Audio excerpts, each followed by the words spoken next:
Good morning everyone, आप सभी का स्वागत है आपके अपने यूट्यूब चैनल की कॉन्सेप्ट पर। आज का टॉपिक फिर से हमारा है, वो टॉपिक है प्रश्नावली 3.3 और प्रश्नावली 3.3 का क्वेश्चन नंबर 3। तो आइए इसे हल करके देखते हैं कि प्रश्नावली 3 के क्वेश्चन नंबर 3 को किस तरीके से हम बनाएंगे। और बनाना क्या चाहिए, तो प्रतिस्थापन विधि है। प्रतिस्थापन विधि बनाने के लिए हमें हमेशा रैखिक समीकरण का ही उपयोग करना पड़ेगा। ये मैं पिछले वीडियोस में भी बता चुकी हूँ कि जब तक कोई भी समीकरण रैखिक समीकरण नहीं होगा तब तक हम उसका प्रतिस्थापन विधि नहीं बना सकते हैं।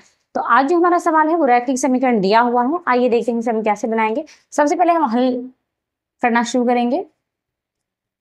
यहाँ पे है क्या, तो ये समीकरण है, ये समीकरण 1 इसको मान लिया जाता है, इसको समीकरण 2 मान लिया जाता है। हम यहाँ लिख देंगे, इसको यहाँ ना भी लिखें आप यहाँ लिखेंगे दिए गए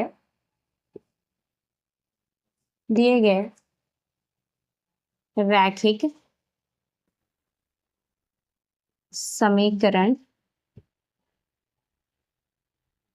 3x माइनस वाई बराबर 3 समीकरण 1 और 9x माइनस 3y बराबर 9, तो इसको समीकरण 2 मानेंगे। अब हम लेंगे यहाँ समीकरण 1 से। समीकरण 1 से क्या लेना है, समीकरण 1 से समीकरण 1 क्या हमारा 3x माइनस वाई बराबर 3। हम इसे लिख सकते हैं, ये बराबर में है, बराबर के इस तरफ अगर लाएंगे बाईं तरफ तो प्लस में है तो माइनस हो जाएगा, और जो माइनस में होगा बाईं तरफ उसको अगर हम दाहिनी तरफ ले जाएंगे तो वो माइनस में है तो क्या हो जाएगा, प्लस हो जाएगा। तो आइए इसे भी कुछ ऐसा ही लिखना है, 3x ये बराबर के बाईं तरफ आ जाएगा, प्लस में है तो माइनस 3y, और ये बराबर के दाहिनी तरफ चला जाएगा तो बराबर माइनस में है तो प्लस y, सॉरी 3 है यस। अब हम इसे लिख सकते हैं y बराबर 3x माइनस 3, ये लिखा जा सकता है। समीकरण इसको हम 3 मान लें। अब हमें क्या करना है, y का मान समीकरण 2 में डाल दें, क्योंकि जो मान निकला हुआ है y का वही मान हमारा कहाँ जाएगा, तो समीकरण 2 में जाएगा। आइए लिखते हैं, यहाँ लिखेंगे y का मान समीकरण 2 में रखने पर y का मान क्या है हमारे पास, तो y का मान ये है, ये पूरा मान हम y का मानेंगे। अब यहाँ पे समीकरण 2 क्या हमारे पास, तो 9x माइनस 3y बराबर 9, 9x ऐसे ही रह जाएगा, माइनस ये 3 तो ऐसे ही है। y का मान हमारे पास क्या है, तो 3x माइनस 3 इज इक्वल 9, यहाँ क्या जाएगा 9x माइनस का माइनस, इसको इससे गुना करेंगे तो 3 तिहाई 9, ये भी 9x minus minus minus plus हो जाएगा 3 तिहाई 9 बराबर 9, ये एक प्लस एक माइनस से कट जाएगा तो हमारे पास बचा क्या 9 बराबर 9। ये दोनों क्या है, एक दूसरे के बराबर है, मतलब ये क्या है, हर स्थिति में क्या हो जाएगा, सत्य हो जाएगा। ये क्या हो जाएगा, सत्य है, ये प्रत्येक स्थिति में ये क्या होगा, सत्य होगा। और लगभग हमारा अगर हम बुक के आंसर की बात करें, किताब में क्या आंसर है, तो किताब में आंसर सिर्फ होगा हमारा y बराबर 3x माइनस 3, ये आंसर है हमारे पास। लेकिन ये है क्या, ये आंसर तो हमारा हो गया, लेकिन अगर हम स्पष्ट बात करें तो इसका क्या है कि अनेकों हल होंगे। इसके क्या होंगे, अनेक हल होंगे, बहुत सारे हल होंगे। आइए कुछ हल करके भी देख लेते हैं, क्योंकि बुक में केवल यहीं तक हमारे पास दिया हुआ है। आइए इसे हल भी करते हैं।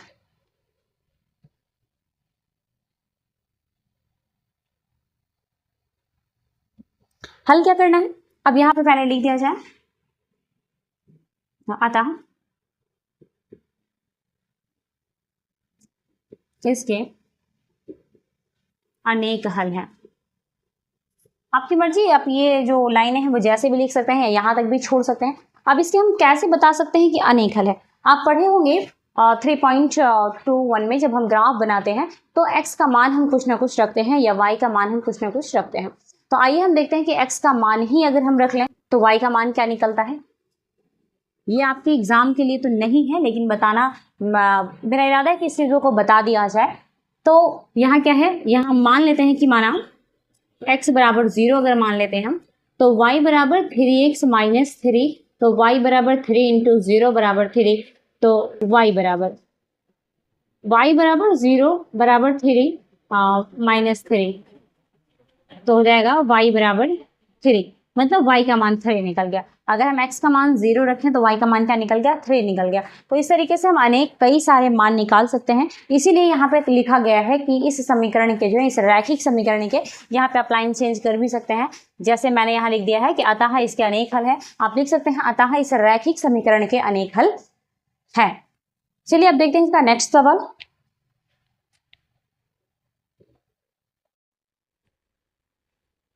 सवाल नंबर 4 हमारा है। यहाँ सबके पीछे हम क्या देख रहे हैं, सभी में दशमलव, एक जीरो के बाद दशमलव, मतलब एक अंक के बाद दशमलव है, एक अंक के बाद दशमलव, एक के बाद दशमलव, सभी में वही हाल है कि एक के बाद दशमलव है। हमें सबसे पहले या तो दशमलव को हटाना होगा। आप सभी जानते हैं समीकरण हमारा दिया हुआ है, अगर हम दशमलव हटाएंगे तो क्या दिया हुआ है, 0.2x ये चरपद हो गया, उसके बाद प्लस 0.3y ये भी चरपद है, और बराबर 1.3 ये अचरपद है। अगर इसका हम दशमलव हटाएंगे तो नीचे 10 देंगे, इसका भी दशमलव हटाएंगे तो नीचे 10 देंगे, और इसका भी दशमलव हटाएंगे तो नीचे 10 देंगे। उसके बाद दूसरा भी समीकरण हम ले लेते हैं, 0.4x प्लस 0.5y बराबर 2.3। इसका भी दशमलव हटाएंगे तो 10 देंगे, इसका भी दशमलव हटाएंगे तो 10 देंगे, इसका भी दशमलव हटाएंगे तो 10 देंगे। हम दशमलव हटाने के बाद 10 ही क्यों दिए, उससे ज्यादा क्यों नहीं दिए और उससे कम क्यों नहीं दिए? तो दशमलव हटाने की प्रक्रिया है कि अगर हमें दशमलव हटाना होगा तो पहले तो उसके बटे में यानी हर में 1 लिखेंगे, और जितने अंक के बाद दशमलव होगा हम उतना ही अंक क्या करेंगे, डाल देंगे। यानी दशमलव के बाद जितना अंक है, जिस तरीके से यहाँ दशमलव है, दशमलव के बाद 1 अंक है, अगर यहाँ 2 होता, 3 होता, 4 ऐसा कोई अंक होता तो उतने ही 0 नीचे डालनी पड़ती। तो 1 ही अंक है दशमलव के बाद, इसीलिए 1 ही 0 डाला गया है, मतलब 10 डाला गया है। अब बात आ रही है इसको भाग देने की, तो आप इसको 10 से सभी में गुना करके भाग दे सकते हैं, मतलब गुना कर सकते हैं। 10 से 10 कट जाएगा, ये 10 से 10 कट जाएगा, ये 10 से 10 कट जाएगा, यहाँ भी हम दे सकते हैं और यहाँ भी दे सकते हैं। ये 10 से 10 कट जाएगा, ये 10 से 10 कट जाएगा, ये 10 से 10 कट जाएगा। सिर्फ मेरा यहाँ बताने का मतलब है, इसे आप ना भी लिखेंगे तो कोई फर्क नहीं पड़ने वाला है। हमारे पास समीकरण क्या आ रहा है, 2x, क्या आ रहा है, 2x प्लस 3y बराबर 13 आ रहा है, 13 आ रहा है। वैसे ही नीचे का भी समीकरण आ जाएगा। तो बात यहाँ ये हो रही है कि अगर हम दशमलव ना भी हटाएं, अगर हम ये देख रहे हैं कि दोनों समीकरणों में सेम स्थान है दशमलव का, या दशमलव के बाद एक ही मतलब दशमलव के बाद जो संख्याएं हैं वो सभी में बराबर संख्याएं हैं, तो वैसी स्थिति में हम 0 के साथ जो दशमलव होता है उसको हम छोड़ सकते हैं। अगर 0 की जगह पर कोई संख्या होगा तब तो हम नहीं छोड़ पाएंगे, लेकिन अगर दशमलव के बाद से पहले 0 है, यानी 0 के बाद दशमलव है, तो वैसी स्थितियों में हम 0 और दशमलव को छोड़ सकते हैं। लेकिन इसका कंडीशन ये होगा कि दोनों युग्मों में, यानी दोनों जो रैखिक समीकरण है, रैखिक समीकरण के प्रत्येक युग्मों में, दोनों युग्मों में जो है दशमलव के बाद बराबर संख्या होनी चाहिए, जैसा कि हमारे सवाल में है। तो इतना हमें लिखने की कोई जरूरत नहीं है, इतना हम ना भी लिखे तो हमें कोई फर्क नहीं पड़ता है। आइए इसे बिल्कुल शॉर्ट ट्रिक और शॉर्ट तरीके से बनाते हैं। हमें लिखते हैं यहाँ हल के बाद कि दिए गए रैखिक समीकरण है या रैखिक समीकरण युग्म है। देख सकते हैं, अब यहाँ देखें कि दशमलव के बाद 1 अंक है, दशमलव के बाद 1 अंक है, दशमलव के बाद 1 अंक है, फिर यहाँ भी दशमलव के बाद दशमलव, सभी अंक है। तो हम इसको डायरेक्ट लिख सकते हैं 2x प्लस 3y बराबर 13, ये समीकरण 1 हो गया। और लिख सकते हैं 4x प्लस 5y बराबर 23, ये समीकरण 2 हो गया। लेकिन ये कंडीशन कब होगा, जब 0 के बाद दशमलव हो, और जब 0 के बाद दशमलव हो और दशमलव के बाद सभी युग्मों की जो संख्याएं हैं वो सेम हो, बराबर हो, मतलब एक जैसी संख्या नहीं होगी, मतलब संख्याओं का जो काउंटिंग होगा वो एक दूसरे के बराबर होगा। जैसे सभी के बाद एक एक, दशमलव के बाद एक एक संख्या है। अब हम इसे बना सकते हैं, यहां हम लेंगे समीकरण 1 से। समीकरण 1 क्या है, तो समीकरण 1 है 2x प्लस 3y बराबर 13, हम ले सकते हैं 3y बराबर 13 और माइनस 2x, तो y बराबर 13 माइनस 2x बाई 3। ये हमारा क्या निकला, तो ये हमारे पास निकल गया y बराबर, ये मान क्या निकला है, तो ये y के बराबर मान आ गया है। ये मान किसके बराबर आ गया, तो ये y के बराबर मान आ गया। अब हम यहाँ लिखेंगे y का मान समीकरण 2 में रखने पर समीकरण 2 हमारे पास क्या निकला, 4x प्लस 5y बराबर 23। अब हम कहाँ रखेंगे, y के स्थान पर रखेंगे, तो यहाँ लिखेंगे 4x प्लस 5 ब्रैकेट में लिखेंगे। अब ब्रैकेट क्यों लिख रहे हैं, ब्रैकेट केवल इसलिए लिखा जा रहा है क्योंकि यहाँ पर क्या है, गुना में है, y क्या है 5 के साथ गुना में है, इसलिए हमें ब्रैकेट डालकर लिखना पड़ रहा है। और एक संख्या अगर होती तो डायरेक्ट गुना डाल के लिख देते हैं, लेकिन यहाँ पे कई सारी संख्याएं हैं, इसीलिए हमें क्या है, ब्रैकेट डाल के लिखना पड़ रहा है। तो 13 माइनस 2x बटा 3 बराबर 23। अब हमें क्या करना है, तो यहाँ पर हम लिख देंगे 4x प्लस 13 पंचे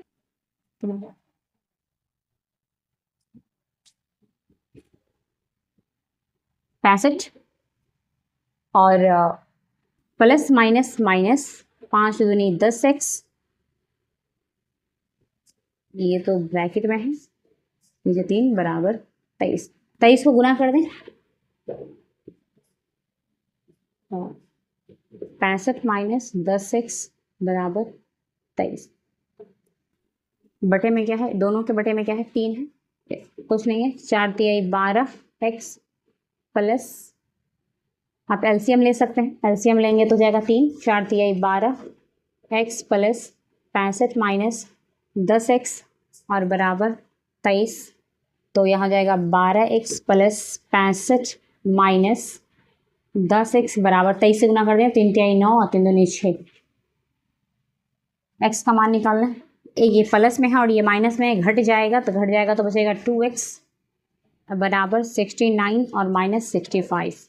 तो 2x बराबर घटा देंगे तो 9 में से 5 जाएगा तो 4, तो x बराबर 4 बटा 2 काट देंगे तो आ गया 2, यानी x का मान हमारे पास क्या आ गया, तो x का मान आ गया 2। अब हमें निकालना है y का मान, आप लोग ले सकते हैं, इसका स्क्रीनशॉट ले सकते हैं। अब हमें निकालना है क्या, तो y का मान निकालना है, तो आइए y का भी मान निकाल के देख लेते हैं, जगह तो नहीं है, चलिए y का मान निकाल लेते हैं। कहाँ लिखेंगे, क्या लिखेंगे, x का मान, इसको मान लेंगे समीकरण 3, समीकरण 3 में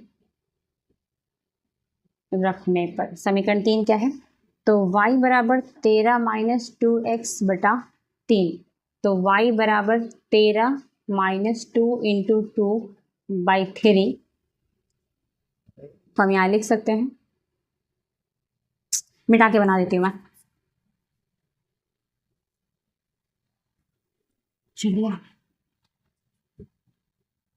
लिख रहा है यहाँ x का मान समीकरण 3 में रखने पर, समीकरण 3 क्या है, तो y बराबर 13 माइनस 2x बटा 3, तो y बराबर 13 माइनस 2 इंटू x का मान हो जाएगा 2/3, तो y बराबर 13 इंटू 4/3, तो y बराबर 13 में से 4 गया तो 9 बटा 3 काट देंगे तो 3, y बराबर 3 और x बराबर 2 और कॉमा y बराबर 3, ये हमारा क्या आ गया, आंसर आ गया। तो ये क्या है, ये हमारा आंसर निकल के आ चुका है। अब बात यहाँ आ रही है कि ये सवाल कंप्लीट हमारा हो चुका है। सबसे पहले 2 चीज़ों को और हम जान लें प्रतिस्थापन विधि में। अगर आप x का मान किसी भी समीकरण में रखते हैं, समीकरण 1 में रखें, समीकरण 2 में रखें, या आपने जो बनाया है नया समीकरण 3 इसमें रखें, x का मान अगर आप किसी में भी रखेंगे तीनों में से, तो आपके y का मान बिल्कुल ही राइट एंड सही आएगा। लेकिन अगर आप समीकरण 1 से लेते हैं तो आपको 1 का जो मान है समीकरण 2 में ही रखना होगा, या अगर आप 2 से लेते हैं तो समीकरण 1 में रखना होगा। यहाँ पर थोड़ी सी कंडीशन है, इसके बाद आप आगे आसानी से बना सकते हैं, आगे कोई कंडीशन नहीं है। आगे जब y का मान आ जाता है तो आप x का जो मान आ जाता है या y का मान आ जाता है, जो भी आप समीकरण ले रहे हैं, जैसे समीकरण ले रहे हैं उस अनुसार मान आ सकता है। और अगर आप ले रहे हैं तो या y का मान आएगा या x का मान आएगा। x या y का मान अगर पूरी तरीके से निकल गया है, ऐसा ना हो पूरा एक सिंगल वे में अगर निकलता हो, तब जा करके हम क्या करेंगे, बटे में हो सकता है, दशमलव में हो सकता है। अगर कोई एक मान प्रॉपर आ जाता है तो दूसरे मान के लिए जब हमें दूसरा मान निकालना होता है तो हम किसी भी समीकरण में उस x या y के मान को हम रख सकते हैं ताकि हमारा अगला मान निकल सके। तो आज के लिए केवल इतना ही, फिर मिलते हैं कल के नए क्लास में। अगर ये वीडियो आपको अच्छी लगती है तो लाइक करें, सब्सक्राइब करें और शेयर करना बिल्कुल ना भूलें। धन्यवाद।